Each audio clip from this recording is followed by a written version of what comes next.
সোমার গল্পের আসরে সবাইকে স্বাগত। আজ পড়ব শরদিন্দু বন্দ্যোপাধ্যায়ের লেখা ঐতিহাসিক গল্প বিষকন্যা। ব্যোমকেশ স্রষ্টা শরদিন্দু বন্দ্যোপাধ্যায়ের ইতিহাস আশ্রিত গল্প উপন্যাসে কাহিনী ও ইতিহাস যুগপৎ জীবন্ত হয়ে উঠেছে। তেমনই একটি গল্প বিষকন্যা। যে কালের উপর চিরবিস্মরণের পর্দা পড়িয়া গিয়াছে, সে কাল মিলনোৎকণ্ঠিতা নবযৌবনা নাগরী যখন সন্ধ্যা সমাগমে ভবন শীর্ষে উঠিয়া কেশ প্রসাধনে প্রবৃত্ত হইতেন, তখন তাহার স্বর্ণমুকুরে যে উৎফুল্ল উৎসুক স্মিত সলজ্জ মুখের প্রতিবিম্ব পড়িত, তাহা একালেও আমরা সহজে অনুমান করিতে পারি। চিরন্তনী নারীর ওই মূর্তিটিই শুধু শাশ্বত, যুগে যুগান্তরে অচপল হইয়া আছে। কেবলমাত্র ওই নিদর্শন দ্বারাই তাহাকে সেই নারী বলিয়া চিনিয়া লইতে পারি। কিন্তু অন্য বিষয়ে সে যাক, প্রসাধনরতা সুন্দরীর দ্রুত অধীর হস্তে গজদন্ত কঙ্কতিকা কেশ কর্ষণ করিয়া চলিতে থাকে। ক্রমে দুটি একটি উন্মোলিত কেশ কঙ্কতিকায় জড়াইয়া যায়। প্রসাধন শেষে সুন্দরী কঙ্কতিকা হইতে বিচ্ছিন্ন কেশগুচ্ছ মুক্ত করিয়া অন্য মনে দুই চম্পক অঙ্গুলির দ্বারা গ্রন্থি পাকাইয়া দূরে নিক্ষেপ করেন। ক্ষুদ্র কেশ গ্রন্থি অবহেলার লক্ষ্যহীন বায়ু ভরে উড়িয়া কোন বিস্তৃতির উপকূলে বিলীন হইয়া যায়, কে তাহার সন্ধান রাখে? তেমনি বহু বহু শতাব্দী পূর্বে একদা কয়েকটি মানুষের জীবনসূত্র যেভাবে গ্রন্থি পাকাইয়া গিয়াছিল, ইতিহাস তাহার সন্ধান রাখে না। মহাকাল ভুজগের যে বক্ষ চিহ্ন একদিন ধরিত্রীর উপর অঙ্কিত হইয়াছিল, তাহা নিশ্চিহ্ন হইয়া মুছিয়া গিয়াছে। মৃন্ময়ী চিরনবীনা বৃদ্ধ অতীতের ভোগলাঞ্ছন সে চিরদিন বক্ষে ধারণ করিয়া রাখিতে ভালোবাসে না। নিত্য নবনব নাগরের গৃহে তাহার অভিসার। হাই বহুভর্তৃকা, তোমার প্রেম এত চপল বলিয়াই কি তুমি চিরযৌবনময়ী? 200 বৎসরেরও অধিক কাল হইল যে কয়টি স্বল্পায়ু নরনারীর জীবনসূত্র সুন্দরীর কুটিল কেশকুণ্ডলীর মতো জড়াইয়া গিয়াছিল, তাহাদের কাহিনী লিখিতে বসিয়াছি। লিখিতে বসিয়া একটা বড় বিস্ময় জাগিতেছে।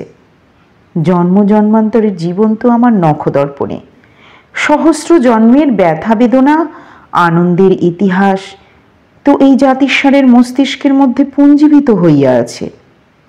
তবু যতই পুঙ্খানুপুঙ্খরূপে আমার বিগত জীবনের আলোচনা করি না কেন, দেখিতে পাই কোনো না কোনো নারীকে কেন্দ্র করিয়া আমার জীবন আবর্তিত হইয়াছে। জীবনে যখনই কোনো বৃহৎ ঘটনা ঘটিয়াছে, তখনই তাহা এক নারীর জীবনের সঙ্গে জড়াইয়া গিয়াছে।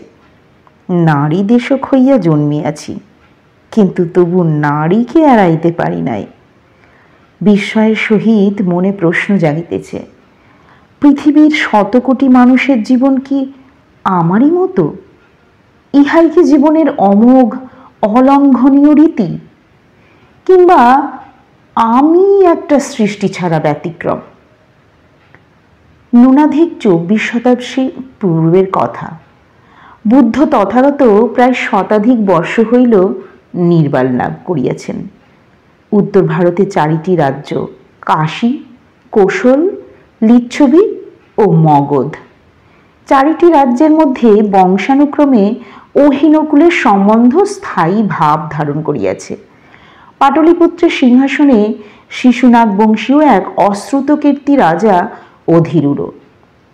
শিশুনাগ বংশের ইতিবৃত্ত পুরাণে আদ্যন্ত ধারাবাহিকভাবে লিপিবদ্ধ হইতে পায় নাই। অজাতশত্রুর পর হইতে কেমন যেন এলোমেলো হইয়া গিয়াছে। তাহার কারণ, অমিত বিক্রম অজাতশত্রুর পর হইতে মৌর্য চন্দ্রগুপ্তের অভ্যুদয় পর্যন্ত মগধে এক প্রকার রাষ্ট্রীয় বিপ্লব চলিয়াছিল। পিতাকে হত্যা করিয়া রাজ্য অধিকার করা শিশু নাগরাজবংশের একটা বৈশিষ্ট্য হইয়া দাঁড়াইয়াছিল। বিপুল রাজ পরিবারের মধ্যে সিংহাসনের জন্যে হানাহানি অন্তর্বিবাদ সহজ ও প্রকৃতি সিদ্ধ হইয়া পড়িয়াছিল। বংশের একজন শক্তিশালী ব্যক্তি রাজাকে বিতাড়িত করিয়া নিজে সিংহাসনে অধিরোহণ করিলেন। ইহার কিছুকাল পরেই পূর্ববর্তী রাজা শক্তি সংগ্রহ করিয়া আবার সিংহাসন পুনরুদ্ধার করিলেন। এইভাবে ধারাবাহিক শাসন পারম্পর্য নষ্ট হইয়া গিয়াছিল। বলা বাহুল্য, প্রজারাও সুখে ছিল না। তাহারা মাঝে মাঝে মাৎসন্যায় করিয়া রাজাকে মারিয়া আর একজনকে তাহার স্থানে বসাইয়া দিত। সেকালে প্রকৃতিপুঞ্জের সহিষ্ণুতা আধুনিক কালের মতো এমন সর্বংসহা হইয়া উঠিতে পারে নাই। প্রয়োজন হইলে ধৈর্যের শৃঙ্খল ছিঁড়িয়া যাইত। তখন শ্রীমন মহারাজের শোণিতে পথের ধূলি নিবারিত হইত। তাহার জঠর নিষ্কাশিত অন্ত্র দ্বারা রাজপুরী পরিবষ্টিত করিয়া জিঘাংসু বিদ্রোহী দল প্রতিহিংসা চরিতার্থ করিত। সে যাক, পুরাণে শিশুনাগ বংশীয় মহারাজ চণ্ডের নাম পাওয়া যায় না। চণ্ডের প্রকৃত নাম কি ছিল তাহাও লোকে ভুলিয়া গিয়াছিল। মহিষের মতো আকৃতির মধ্যে রাক্ষসের মতো প্রকৃতি লইয়া ইনি কয়েক বৎসর মগধে রাজত্ব করিয়াছিলেন। তারপর কিন্তু সে পরের কথা। রাজ অপরাধে এক দাসী একটি কন্যা প্রসব করিয়াছিল। অবশ্য মহারাজ চণ্ডই কন্যার পিতা।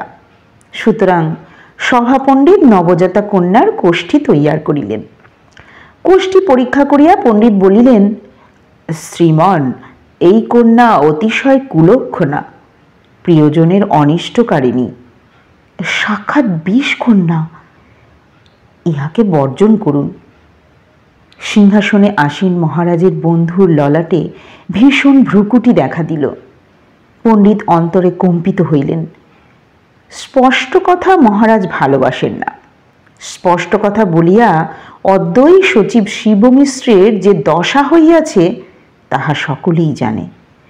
পণ্ডিত স্খলিত বচনে বলিলেন, মহারাজ, আপনার কল্যাণের জন্যই বলিতেছি, এ কন্যা বর্জনীয়া। কিন্তু মহারাজের ভ্রুকুটি শিথিল হইল না। তিনি জিজ্ঞাসা করিলেন, কোন প্রিয়জনের অধিক অনিষ্ট হওয়া সম্ভব? পণ্ডিত পুনরায় কোষ্ঠী দেখিলেন। তারপরে ভয়ে ভয়ে বলিলেন, উপস্থিত পিতামাতা সকলেরই অনিষ্ট সম্ভাবনা রহিয়াছে। মঙ্গল সপ্তমে ও শনি অষ্টমে থাকিয়া পিতৃস্থানে পূর্ণ দৃষ্টি করিতেছে। কে কোথায় দৃষ্টি করিতেছে তাহা জানিবার কৌতূহল মহারাজের ছিল না। তাহার মুখে স্ফুরিত বিদ্যুৎ বৈশাখী মেঘ ঘনাইয়া আসিল। মহারাজের সাম্য দৃষ্টির সম্মুখে অপরাধী ও নিরপরাধের প্রভেদ নাই। অশুভ বা অপ্রীতিকর কথা যে উচ্চারণ করে সেই দণ্ডার্হ। এক্ষেত্রে শনি মঙ্গলে পাপদৃষ্টির ফল যে জ্যোতিষাচার্যের শিরে বর্ষিত হইবে না তাহা কে বলিতে পারে? পণ্ডিত প্রমাদ গুনিলেন। সভাবিদূষক বটুক ভট্ট সিংহাসনের পাশে বসিয়াছিল। সে খর্বকায় বামন, মস্তকটি বৃহদাকার, কণ্ঠস্বর এরূপ তীক্ষ্ণ যে মনে হয় কর্ণের পটহ ভেদ করিয়া যাইবে। পণ্ডিতের দুরবস্থা দেখিয়া সে সূচাগ্র সূক্ষ্ম কণ্ঠে হাসিয়া উঠিল, বলিল, বিষ কন্যা, তবে তো ভালোই হইয়াছে মহারাজ। এই দাসীপুত্রীকে সযত্নে পালন করুন।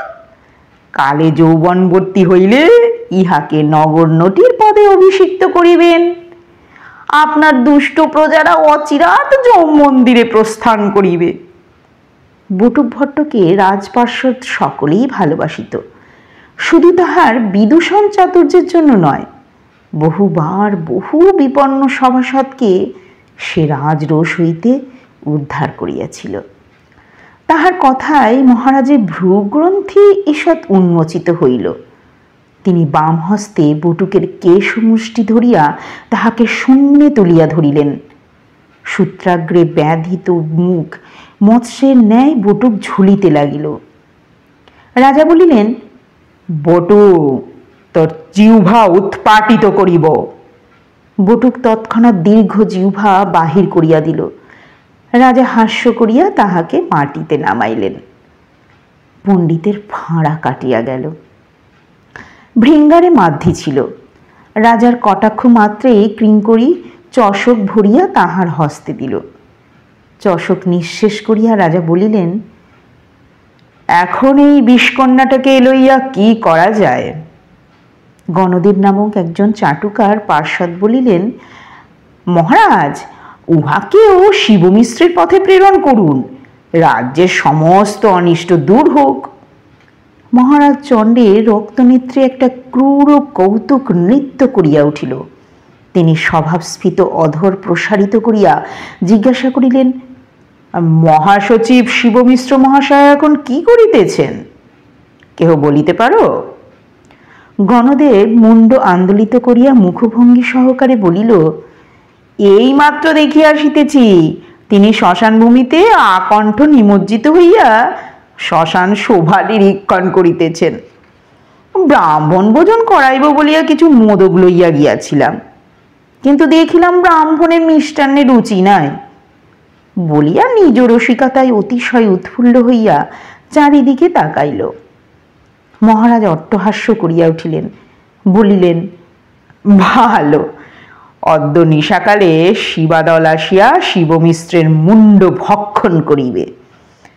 তারপর ভীষণ দৃষ্টিতে চতুর্দিকে চাহিয়া বলিলেন, শিবমিশ্র আমার আজ্ঞার প্রতিবাদ করিয়াছিল, তাই আজ তাহাকে শৃগালে ছিঁড়িয়া খাইবে।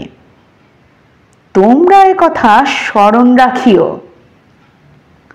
সভা স্তব্ধ হইয়া রহিল। কেহ বাক্য উচ্চারণ করিতে সাহস হইল না।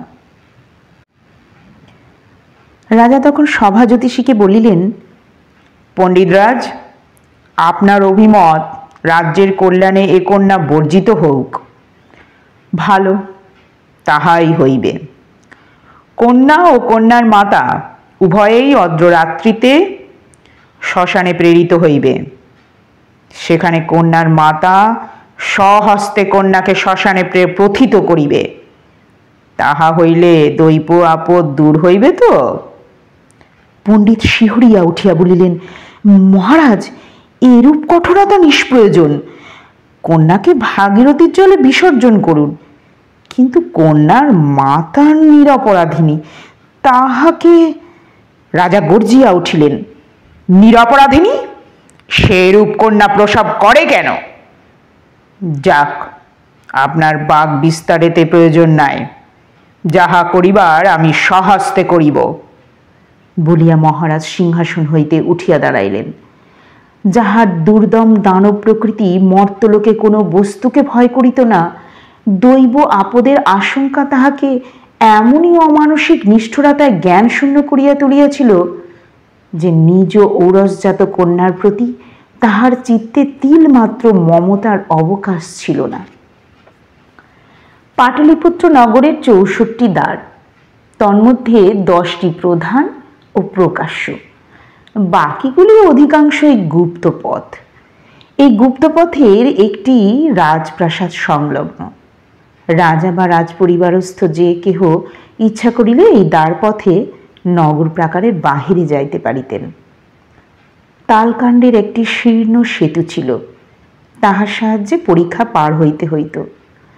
এই স্থানে গঙ্গা প্রবাহের সহিত ক্ষণিক পরীক্ষা মিলিত হইয়াছিল। পরীক্ষার পরপারে কিছু দূর যাইবার পর গঙ্গা তটে পাটলিপুত্রের মহা শ্মশান আরম্ভ হইয়াছে। যত দূর দৃষ্টি যায় তরুগুল্মহীন ধুধু বালুকা, বালুকার উপর অগণিত লৌহ শূল প্রথিত রহিয়াছে।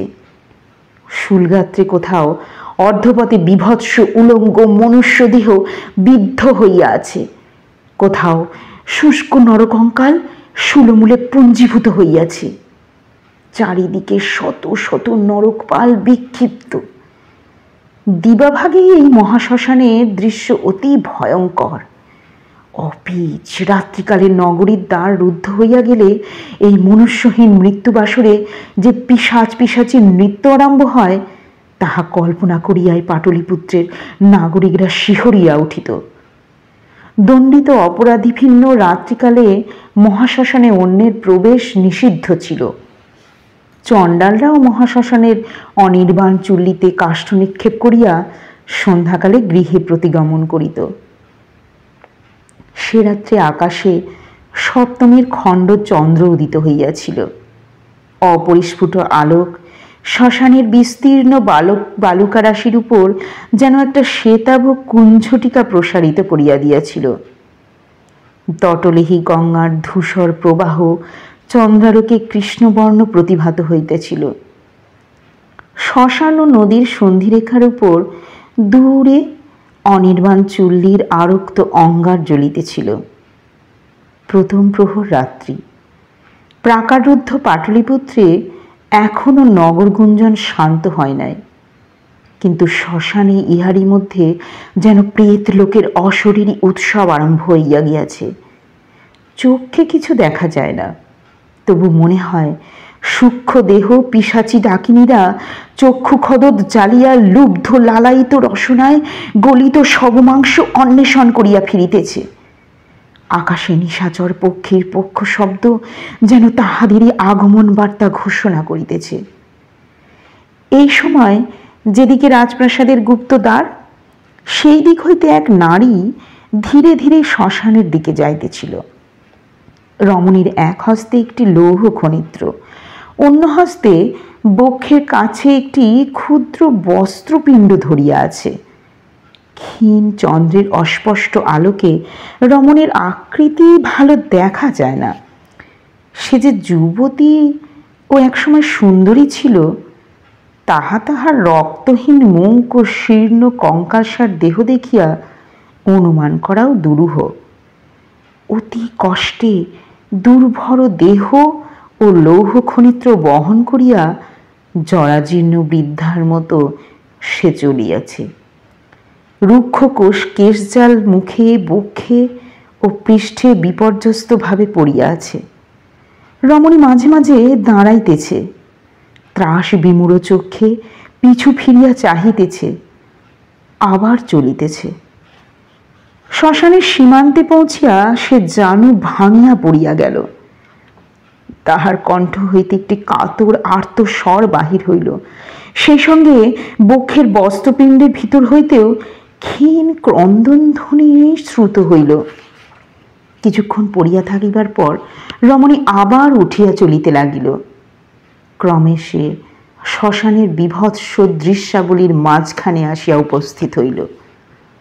একবার সে চক্ষু তুলিয়া দেখিল, সম্মুখে দীর্ঘ শূল প্রথিত রহিয়াছে। শূল শীর্ষে বিকট ভঙ্গিমায় এক নরমূর্তি বিদ্ধ হইয়া আছে। শূলনিম্নে দুইটা শৃগাল ঊর্ধ্বমুখ হইয়া সেই দুষ্প্রাপ্য ভক্ষের দিকে তাকাইয়া আছে। চন্দ্রালোকে তাহাদের চক্ষু জ্বলিতেছে। রমণী চিৎকার করিয়া পলাইবার চেষ্টা করিল, কিন্তু অধিক দূর যাইতে পারিল না। কয়েক পথ গিয়া আবার বালুর উপর পড়িয়া গেল। এবার দীর্ঘকাল পরে রমণী উঠিয়া বসিল। বোধহয় সংজ্ঞা হারাইয়াছিল। উঠিয়া বসিয়া ভয়ার্ত দৃষ্টিতে চারিদিকে চাহিল। বক্ষের বস্ত্রপিণ্ড ভূমিতে পড়িয়া গিয়াছিল। সেদিকে দৃষ্টি পড়িতেই সে উন্মত্তের মতো উঠিয়া খনিত্র দিয়া বালু খনন করিতে আরম্ভ করিল। অল্পকাল মধ্যেই একটি নাতি গভীর গর্ত হইল। তখন রমণী সেই বস্ত্রপিণ্ড তুলিয়া লইয়া গর্তে নিক্ষেপ করিল। অমনি ক্ষীণ নির্জীব ক্রন্দনধ্বনি উত্থিত হইল। রমণী দুই হাতে কান চাপিয়া কিয়ৎকাল বসিয়া রহিল। তারপর বালু দিয়া গর্ত পূরণ করিবার চেষ্টা করিল, কিন্তু পারিল না। সহসা দুই বাহু বাড়াইয়া বস্ত্রকুণ্ডলী গর্ত হইতে তুলিয়া লইয়া সজোরে নিজ বক্ষে চাপিয়া ধরিল। একটা ধাবমান শৃগাল তাহার অতি নিকট দিয়া তাহার দিকে গ্রীবা বাঁকাইয়া চাহিতে চাহিতে ছুটিয়া গেল। বাক্য চেতনাহীন রমণী তাহার লক্ষ্য করিল না। অতঃপর মৃগতৃষ্ণী কাভ্রান্ত মৃগীর মতো নারী আবার একদিকে ছুটিতে লাগিল। তখন তাহার আর ইষ্টনিষ্ট জ্ঞান নাই। কোন দিকে ছুটিয়াছে তাহাও জানে না। শুধু পূর্ববৎ এক হস্তে খনিত্র ধরিয়া আছে, আর অপর হস্তে সেই বস্তাবৃত জীবন কণিকাটুকু বক্ষে আঁকড়িয়া আছে। কিছু দূর গিয়া সে থমকিয়া দাঁড়াইয়া পড়িল। সম্মুখে দূরে গঙ্গার শ্যাম রেখা বোধ করি তাহার দৃষ্টি আকর্ষণ করিয়াছিল। কয়েক মুহূর্ত বিহ্বল বিস্ফারিত নেত্রে সেই দিকে তাকাইয়া থাকিয়া যেন সহসা উদ্ধারের পথ খুঁজিয়া পাইয়াছে, এমনি ভাবে সে হাসিয়া উঠিল। তারপর অসীম বলে অবসন্ন দেহ সেই দিকে টানিয়া লইয়া চলিল। মানবের জীবনে এরূপ অবস্থা কখনো কখনো আসে, যখন তাহারা মৃত্যুকে বরণ করিবার জন্য হাহাকার করিয়া ছুটিয়া যায়। জাহ্নবীর শীতল বক্ষে পৌঁছতে আর বিলম্ব নাই। মধ্যে মাত্র ৬-৭ দণ্ড বালুভূমির ব্যবধান। এই সময় রমণীর মুহ্যমান চেতনা পার্শ্বের দিকে এক প্রকার শব্দ শুনিয়া আকৃষ্ট হইল। শব্দটা যেন মনুষ্যের কণ্ঠস্বর, অর্ধব্যক্ত তর্জনের মতো শুনাইল। রমণীর গতি এই শব্দে আপনি রুদ্ধ হইয়া গেল। সে মুখ ফিরাইয়া দেখিল চন্দ্রালোকে শুভ্র বালুকার উপর এক পাল শৃগাল কোনো অদৃশ্য কেন্দ্রের চারিধারে বুদ্ধ রচনা করিয়া রহিয়াছে। তাহাদের লাঙ্গুল বহির্দিকে প্রসারিত। ওই শৃগাল চক্রের মধ্য হইতে মনুষ্যকণ্ঠের তর্জন মাঝে মাঝে ফুঁসিয়া উঠিতেছে। অমনি শৃগালের দল পিছু হটিয়া যাইতেছে। আবার ধীরে ধীরে অলক্ষিতে তাহাদের চক্র সংকুচিত হইতেছে। রমণী যন্ত্রচালিতের মতো কয়েক পদ সেদিকে অগ্রসর হইল। শৃগালের একজন জীবন্ত মনুষ্যকে আসিতে দেখিয়া দংস্ট্রা বিকাশ করিয়া দূরে সরিয়া গেল। তখন মধ্যস্থিত বস্তুটি দৃষ্টিগোচর হইল। মাটির উপর কেবল একটি দেহহীন মুন্ড রহিয়াছে। মুন্ডের 2 বিক্ষত গণ্ড হইতে রক্ত ঝরিতেছে। চোখে উন্মত্ত দৃষ্টি। মুন্ড রমণীর দিকেই তাকাইয়া আছে। রমণী এই ভয়াবহ দৃশ্য দেখিয়া অস্ফুট চিৎকার করিয়া দাঁড়াইয়া পড়িল। মুন্ড তখন বিকৃত স্বরে বলিল, তুমি প্রেত, পিশাচ, নিশাচর যে হও, আমাকে উদ্ধার করো। মানুষের কণ্ঠস্বরে রমণীর সাহস ফিরিয়া আসিল। সে আরো কয়েক পদ নিকটে আসিল। রুদ্ধ শুষ্ক কণ্ঠ হইতে অতি কষ্টে শব্দ বাহির করিল, কে তুমি? মুন্ড বলিল, আমি মানুষ, ভয় নাই। আমার দেহ মাটিতে প্রথিত আছে, উদ্ধার করো। রমণী তখন কাছে আসিয়া ভালো করিয়া তাহার মুখ দেখিল। দেখিয়া সংহত অস্ফুট স্বরে বলিল, মন্ত্রী শিব মিশ্র। তারপর খনিত্র দিয়া প্রাণপণে মাটি খুঁড়িতে আরম্ভ করিল। মৃত্তিকা গর্ভ হইতে বাহিরে আসিয়া শিবমিত্র কিয়ৎকাল মৃতবৎ মাটিতে শুইয়া রহিলেন। তারপর ধীরে ধীরে 2 হস্তে ভর দিয়া উঠিয়া বসিলেন। রমণীর ক্ষীণ অবসন্ন দেহ তখন ভূমিশয্যায় লুটাইয়া পড়িয়াছে। শিবমিশ্রের শৃগালদ্রষ্ট গণ্ড হইতে রক্ত ঝরিতেছিল। তিনি সন্তর্পণে তাহা মুছিলেন। রমণী রক্তলেশহীন পাংশু মুখের দিকে চাহিয়া বলিলেন, দুর্ভাগিনী, তুমি কোন অপরাধে রাত্রিকালে মহাশ্মশানে আসিয়াছ? রমণী নীরবে পার্শ্বস্থ বস্ত্রপিণ্ড দেখাইয়া দিল। শিবমিশ্র দেখিলেন একটি শিশু। পুনরায় জিজ্ঞাসা করিলেন, তোমার পরিচয় কি? তুমি আমার প্রাণদাত্রী, তোমার নাম স্মরণ করিয়া রাখিতে চাহি। রমণী নির্জীব কণ্ঠে বলিল, আমার নাম মরিকা, আমি রাজপুরীর দাসী। শিবমিশ্র সচকিত হইলেন, বলিলেন, বুঝিয়াছি।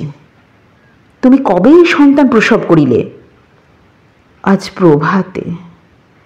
শিবমিশ্র কিছুক্ষণ স্তব্ধ রহিলেন। হতভাগিনী, কিন্তু তুমি শ্মশানে প্রেরিত হইলে কেন? পরম ভট্টারকের সন্তান গর্ভে ধারণ করা কি এতই অপরাধ? মরিকা বলিল, সভাপণ্ডিত গণনা করিয়া বলিয়াছেন আমার কন্যা রাজ্যের অনিষ্টকারিণী 20 কন্যা। তাই 20 কন্যা? শিবমিশ্রের চক্ষু সহসা জ্বলিয়া উঠিল। 20 কন্যা? দেখি। শিবমিশ্র ব্যগ্র হস্তে শিশুকে তুলিয়া লইলেন। তখন চন্দ্র অস্ত যাইতেছে, ভালো দেখিতে পাইলেন না। তিনি শিশুকে করে লইয়া দূরে চুল্লির দিকে দ্রুত পদে চলিলেন। চুল্লির অঙ্গারের উপর ভস্যের প্রচ্ছদ পড়িয়াছে। শিবমিশ্র একখণ্ড অর্ধদগ্ধ কাষ্ঠ তাহাতে নিক্ষেপ করিলেন। অগ্নিশিখা জ্বলিয়ে উঠিল। তখন সেই শ্মশান চুল্লির আলোকে শিবমিশ্র নবজাত কন্যার দেহলক্ষণ পরীক্ষা করিলেন। পরীক্ষা করিতে করিতে তাহার রক্তলিপ্ত মুখে এক পৈশাচিক হাস্য দেখা দিল। তিনি মরিকার নিকট ফিরিয়া গিয়া বলিলেন, হ্যাঁ, 20 কন্যা বটে। মরিকা পূর্ববৎ ভূসজ্জায় পড়িয়াছিল। প্রত্যুত্তরে একবার গভীর নিঃশ্বাস ত্যাগ করিল। শিবমিশ্র আগ্রহকম্পিত স্বরে বলিলেন, বৎসে, তুমি তোমার কন্যা আমাকে দান করো, আমি উহাকে পালন করি, কেহ জানিবে না। মরিকা পুনরায় অতি গভীর নিঃশ্বাস ত্যাগ করিল। শিবমিশ্র বলিলেন, তুমি ফিরিয়া গিয়া বলিও কন্যাকে বিনষ্ট করিয়াছ। আমি অদ্যই উহাকে লইয়া গঙ্গার পরপারে লিচ্ছবি দেশে পলায়ন করিব। তারপর মরিকা উত্তর দিল না। তখন শিবমিশ্র নতজানু হইয়া তাহার মুখ দেখিলেন। তারপর করাগ্রে শীর্ণ মণিবন্ত ধরিয়া নারী পরীক্ষা করিলেন।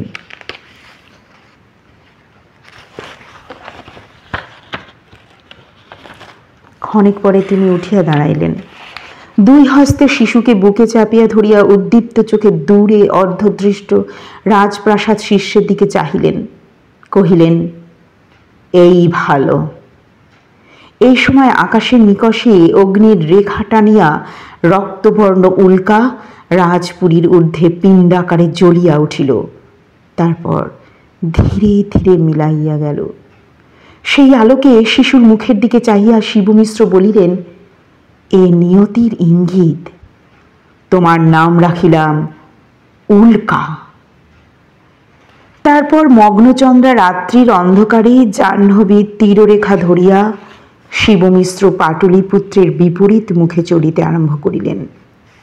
মরিকার প্রাণহীন সব মহাশ্মশানে পড়িয়া রহিল। যে শিবাকুল তাহার আগমনে সরিয়া গিয়াছিল, তাহারা আবার চারিদিক হইতে ফিরিয়া আসিল। অতঃপর 16 বৎসর কাটিয়া গিয়াছে।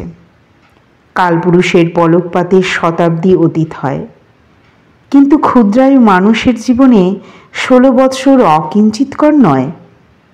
মগধে এই সময়ের মধ্যে বহু পরিবর্তন ঘটিয়া গিয়াছে। পূর্বাধ্যায় বর্ণিত ঘটনার পর পাটলিপুত্রের নাগরিক বৃন্দ 13 বর্ষ মহারাজ চণ্ডের দোর্দণ্ড শাসন সহ্য করিয়াছিল। তাহার পর একদিন তাহারা সদল বলে ক্ষিপ্ত হইয়া উঠিল। জনগণ যখন ক্ষিপ্ত হইয়া উঠে, তখন তাহারা বিবেচনা করিয়া কাজ করে না। এক্ষেত্রেও তাহারা বিবেচনা করিল না। ক্রোধান্ধ মৌমাছির পাল যদি একটা মহিষকে আক্রমণ করে, তাহা হইলে দৃশ্যটা যেরূপ হয়, এই মাৎসন্যায়ের ব্যাপারটাও প্রায় তদ্রূপ হইল। গর্জমান চণ্ডকে সিংহাসন হইতে টানিয়া নামাইয়া বিদ্রোহ নায়কেরা প্রথমে তাহার মণিবন্ধ পর্যন্ত হস্ত কাটিয়া ফেলিল। মহারাজ চণ্ডকে এক কোপে শেষ করিয়া ফেলিলে চলিবে না। অন্য বিবেচনা না থাকিলেও এ বিবেচনা বিদ্রোহীদের ছিল। মহারাজ এতদিন ধরিয়া যাহা অগণিত প্রজাপুঞ্জকে 2 হস্তে বিতরণ করিয়াছেন, তাহাই তাহারা প্রত্যর্পণ করিতে আসিয়াছে। এই প্রত্যর্পণ প্রক্রিয়া এক মুহূর্তে হয় না। অতঃপর চণ্ডের পদদ্বয় জঙ্ঘা গ্রন্থি হইতে কাটিয়া লওয়া হইল, কিন্তু তাহাতেও প্রতিহিংসা পিপাসু জনতার তৃপ্তি হইল না।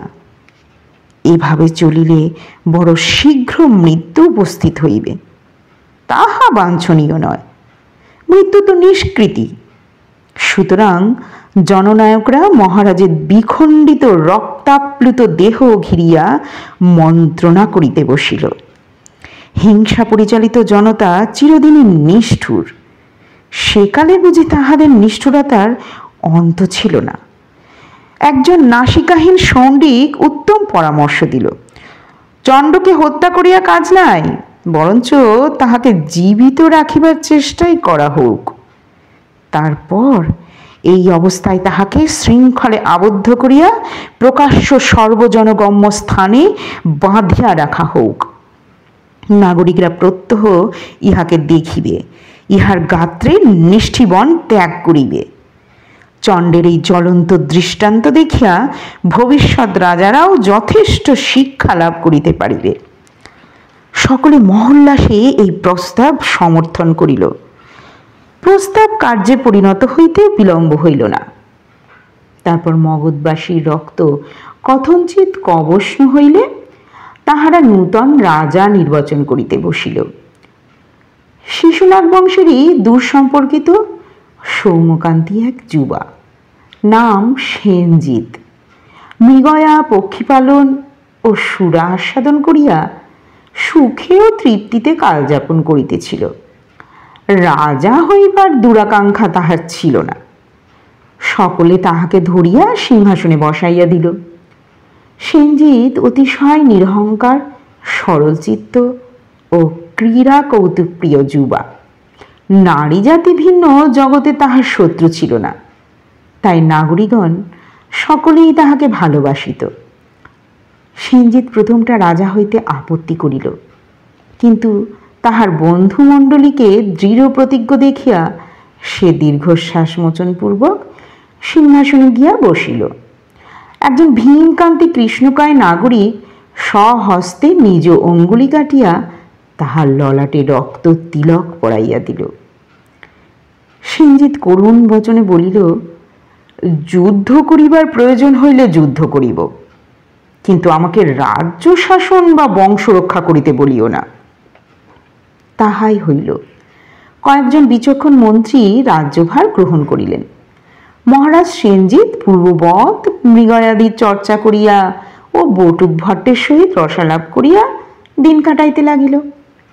নানা কারণে কাশী, কৌশল, লিচ্ছবি তখন যুদ্ধ করিতে উৎসুক ছিল না। ভিতরে যাহাই থাকুক, বাহিরে একটা মৌখিক মৈত্রী দেখা যাইতেছিল।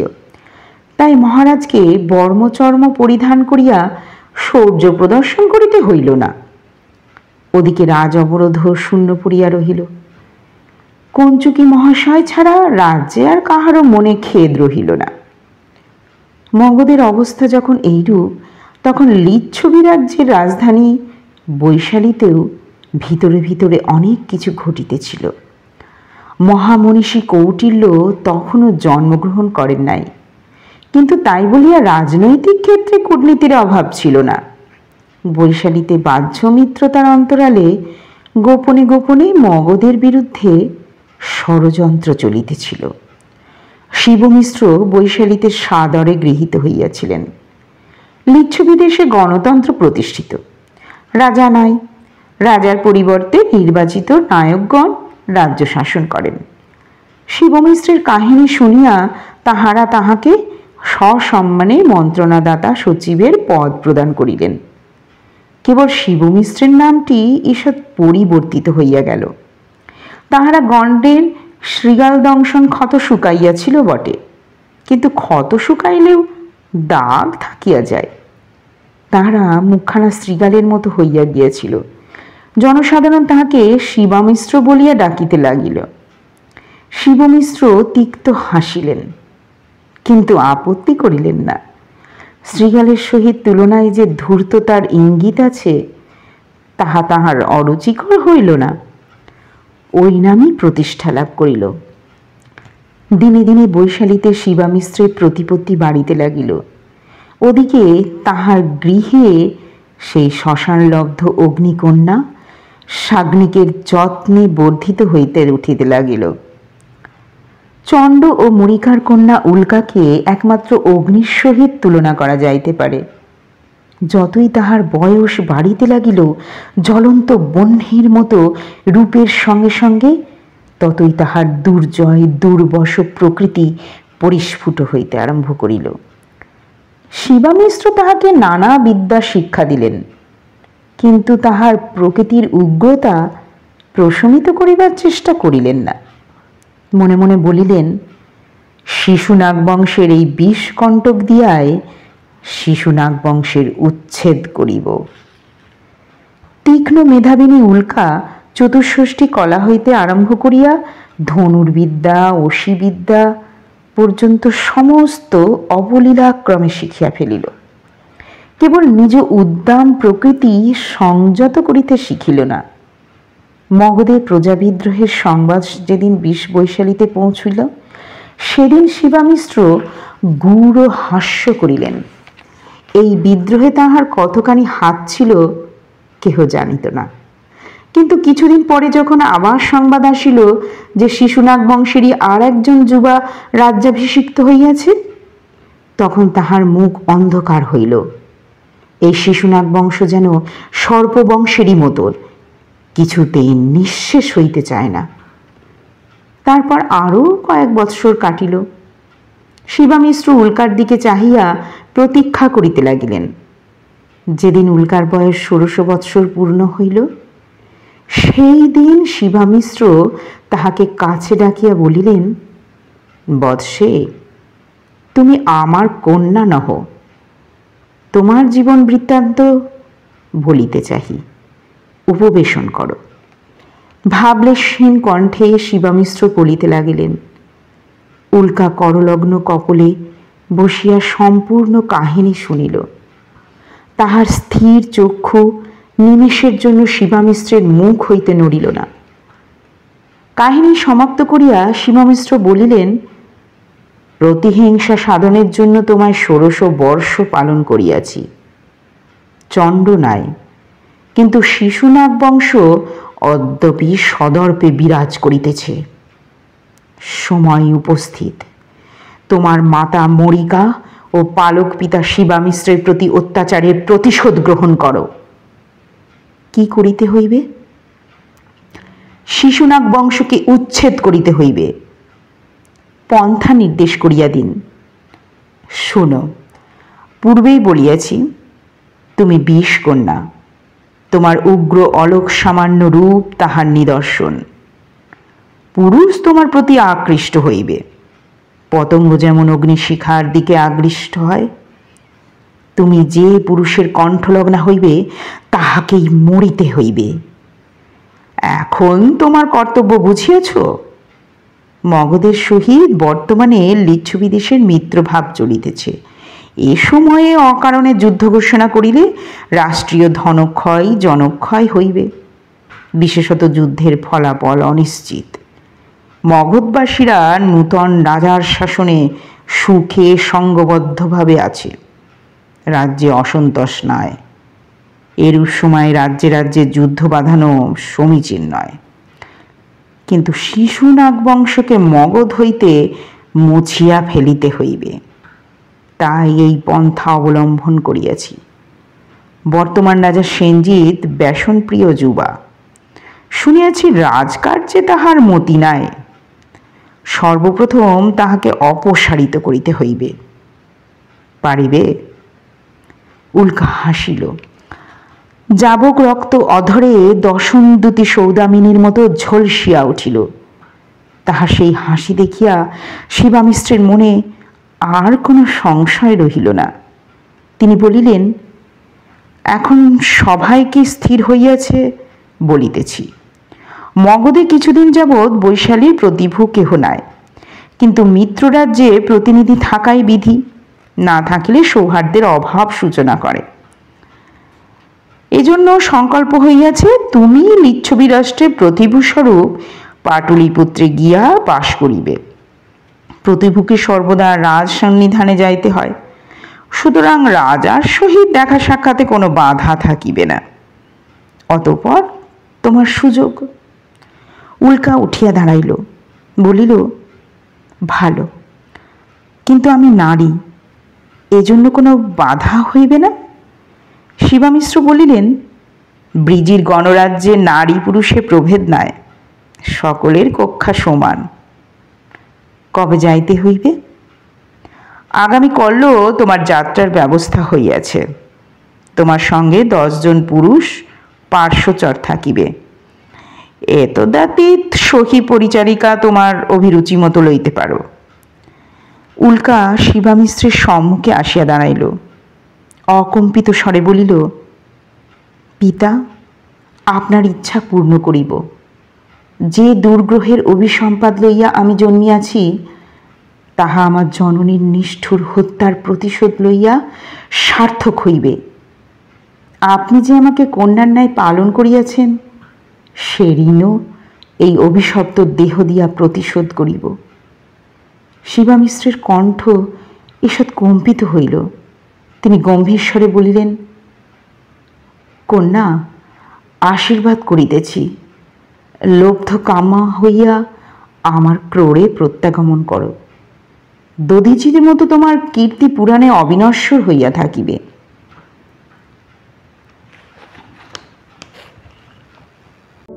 আজ এই পর্যন্তই। গল্পটির পরবর্তী অংশ শোনাবো আবার পরবর্তী পর্বে। গল্পটা কেমন লাগলো তা অবশ্যই কমেন্ট করো। আর যদি ভালো লাগে তাহলে লাইক শেয়ার করতে ভুলো না। দেখা হবে পরের পর্বে। বিদায়।